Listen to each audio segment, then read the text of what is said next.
As children of the 80s, we all just know with almost universal certainty what items from our childhood have stood the test of time. These items seem to just smile at us from across the decades, reminding us and captivating us still with their charming simplicity. Despite infinitely superior modern sculpting or monumentally better paint apps and graphics, our treasures from yesteryear still stand among their modern replacements without the slightest acknowledgement of the danger of obsoleteness.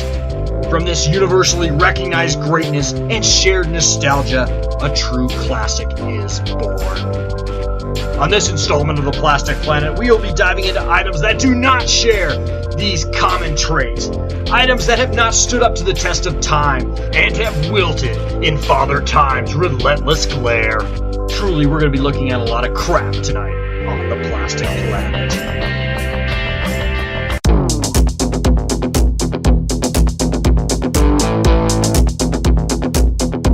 Knick-Knack's Plastic Planet.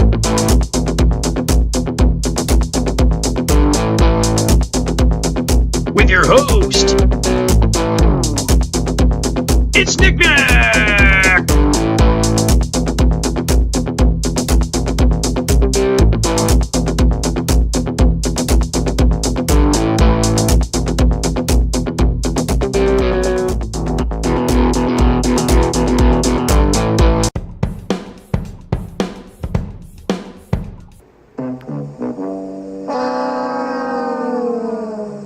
Hey guys, welcome back inside of the Plastic Planet. I am your host, Knick-Knack, coming at you this week from once again deep inside of the archive room of the Plastic Planet.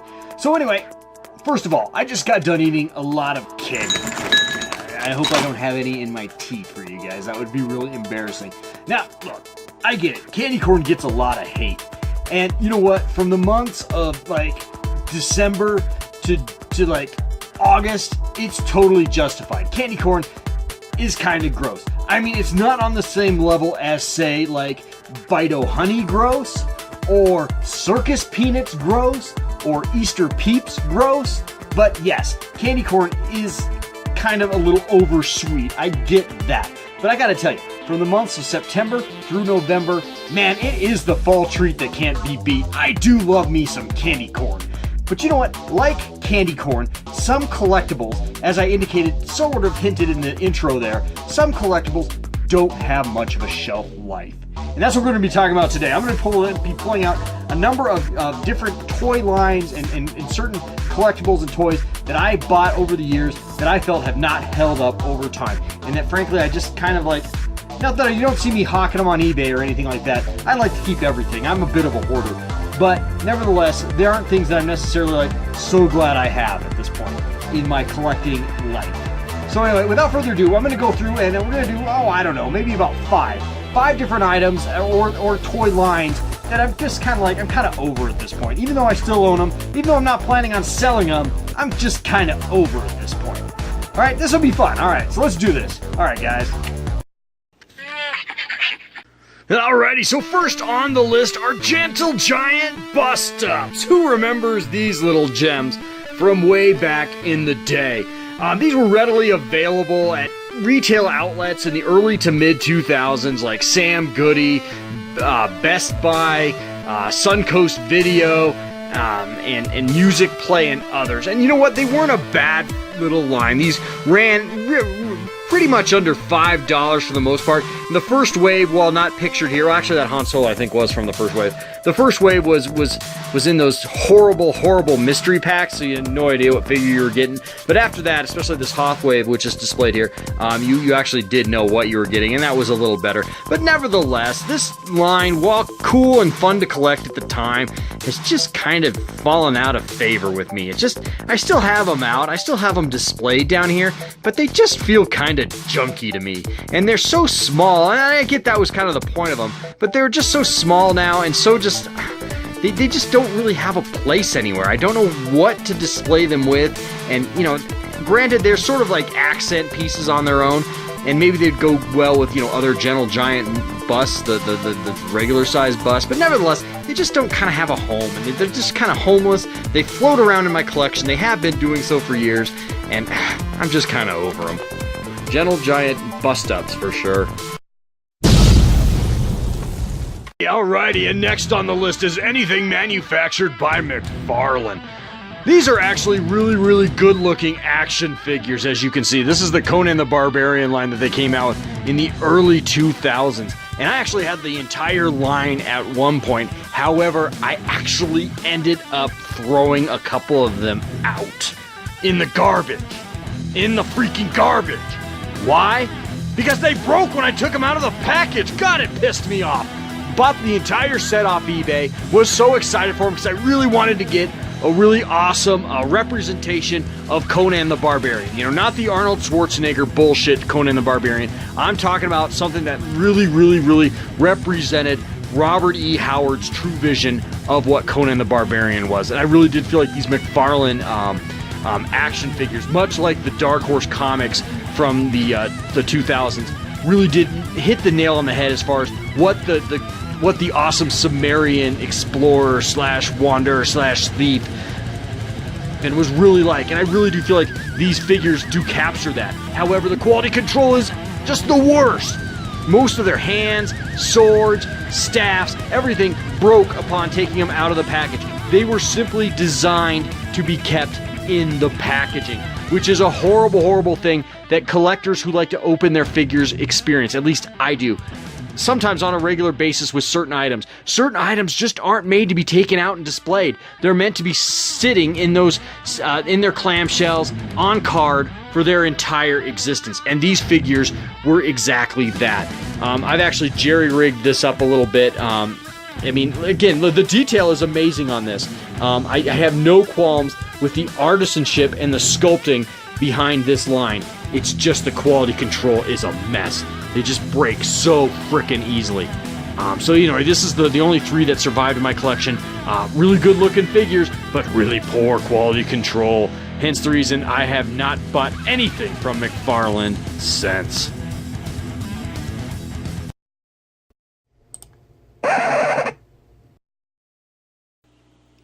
Alrighty, guys. Well, next on our list, and God, I hope I don't lose 30 subscribers by saying this, but yeah, I gotta talk about Pops, guys.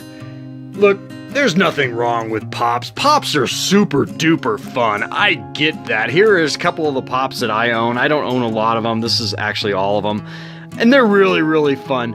And you know what? Some licensees, and that's the beauty of Pops, don't get me wrong, is that there's almost every single licensee known to man is a Pop, and that's really cool, and I get the appeal, and at under $10 they are super collectible. But here's the thing I think with Pops. Now with a license like Pac-Man or like any kind of animated type stuff, I think they do translate to Pops really well. I mean, these ghosts are awesome looking. I do like that a lot. Those are really cool. And Pac-Man, yeah, that's really cool as well. But look at James Bond over here. And I love Roger Moore as James Bond, and that's the reason I got this. But that's the thing, is that all the human being Pops, they just stare at you with those cold, dead doll eyes. Shaggy's got lifeless eyes, black eyes, like a doll's eyes. When he comes at you, he doesn't seem to be living until he bites you. And those black eyes roll over white, and then then you hear that terrible high-pitched screaming. The ocean turns red, and in spite of all the pounding and the hollering, they all come in and they rip you to pieces. Yeah, creepy. They're creepy as fuck. Honestly, they're creepy as fuck, people. So, but I mean, I do get it. They're fun to collect. They're cheap.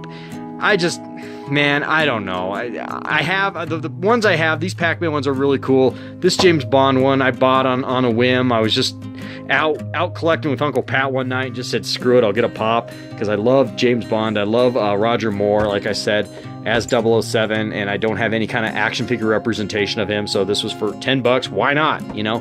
But again, I don't know, guys. You know what? The thing with Pops is that, you know, and here's the thing, is I've been in the collecting game as an adult since, you know, 1996. That's almost like 22 years. So I've seen some things come and go over the years, and Pops remind me so much, number one, of Beanie Babies, just because they're big now, but you know what? I don't know if I see this. I don't know if I see this lasting, although it's lasted a lot longer than I thought it would, so maybe I'm wrong. So they do remind me a little bit of Beanie Babies in that regard, but more than that, they remind me of stupid Mighty Mugs. Does anybody remember Mighty Mugs?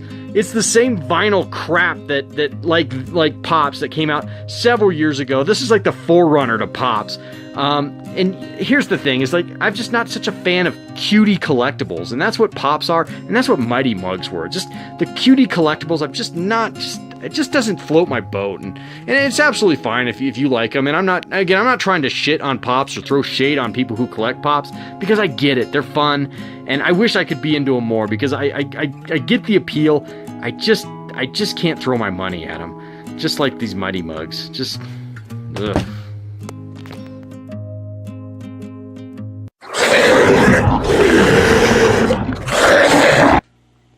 Alrighty, and next on our list are non-G1 Transformers. These actually are pretty nice Transformers. That's an Armada Optimus Prime right there, flanked up here by a Robots in Disguise Optimus Prime, which is really a good-looking figure. I mean, it looks fantastic. And then behind them, of course, is the Armada Unicron. I don't know, guys. I bought these in the early 2000s when I just, I was getting back into collecting. I had disposable income, and you know what? I wanted more Transformers, and so I collected a couple of these guys. I also have a number of alternators, which are currently in storage. I didn't want to dig out of the crawl space, so I do have a number of non-G1 Transformers. And you know what? While cool looking, and you know what, they pose nice, they look great on a shelf. I just have no emotional connection to these or nostalgic connection to these whatsoever. They really mean nothing to me. I don't even understand what this Optimus Prime's supposed to be. I know he's a fire truck. It doesn't make any freaking sense to me. I never watched that cartoon, nor did I ever watch Armada. And you know what? Frankly, while that Unicron sort of resembles the Unicron from Transformers the movie, the 1986 film, it really is kind of a piece of shit. So yeah, I mean, again, nice figures, they look great. I just lack any emotional or nostalgic attachment to them. Therefore, they make this list, unfortunately.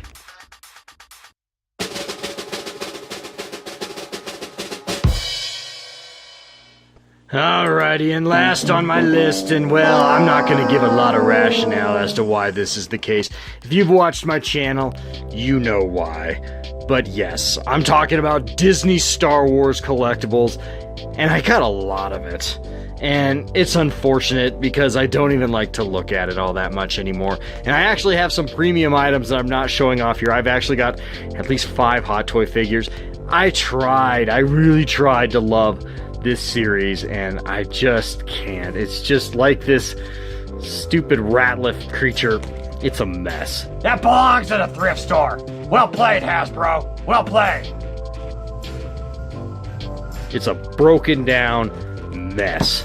And yeah, I mean the concept designs from Lucasfilm are still amazing, and that's the thing, is that these all look good. There's nothing wrong with these toys.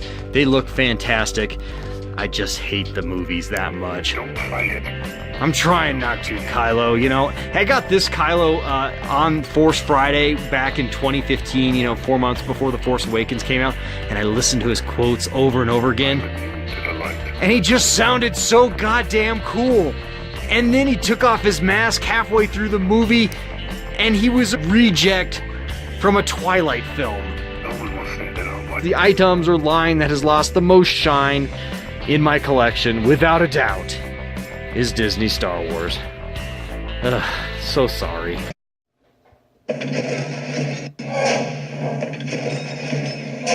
Alrighty guys, well that's going to wrap up this edition of The Plastic Planet, and God, I am really sorry. I did not mean to leave you guys on such a downer as I did just now. You know what, we have so much to look forward to in the sci-fi, comic community going forward. I mean, you know what, have you guys checked out the new Voltron series on Netflix? Amazing. They just came out with almost a 13 episode season this last month, and it was amazing. Absolutely loved it. Speaking of Netflix, do check out Castlevania. They only have 4 episodes up there now, but new episodes are coming in October, I believe. Little plug for that show as well. There is good stuff to be had out there, guys. as well as, holy hell, I am so excited when they announced that they are bringing back Patrick Stewart as Captain Jean-Luc Picard. I cannot tell you how excited I am for that. I have not been this excited for Star Trek in almost 15 years when I heard that news. So there is a lot of cool shit going on, and I'm certainly not going to let what's been going on with Star Wars get me down any more than I let what Michael Bay did to the Transformers knock me off of my love for G1 Transformers. So, you know what, we're just going to keep moving on, aren't we, guys? Because life is short. God damn it, we're going to fill it with all the plastic crap that we can. At least all the plastic crap that we like. That's right. All right, guys, well, that's going to wrap up this edition of The Plastic Planet. Once again, as I announced in my last video, you know what, give me a like on Instagram. I am on Instagram almost, well, every day posting, sometimes 3-4 times a day. That might be overkill. I don't know. I haven't decided yet. But nevertheless, I'm on Instagram posting pics from The Plastic Planet, behind-the-scenes stuff, really awesome shit. So if you want more Plastic Planet at your fingertips, on your phone, follow me on Instagram. Again, I'm just showing off more pics of the collection and behind-the-scenes stuff, and it is really, really fun. So join me on Instagram and join me on Facebook. I'm on Facebook as well. So anyway, that's going to wrap things up, guys. We will be back later in the week as always. And in the meantime, like I said before, life is short, guys. So fill it with some plastic crap. All right, guys, till next time. Love ya.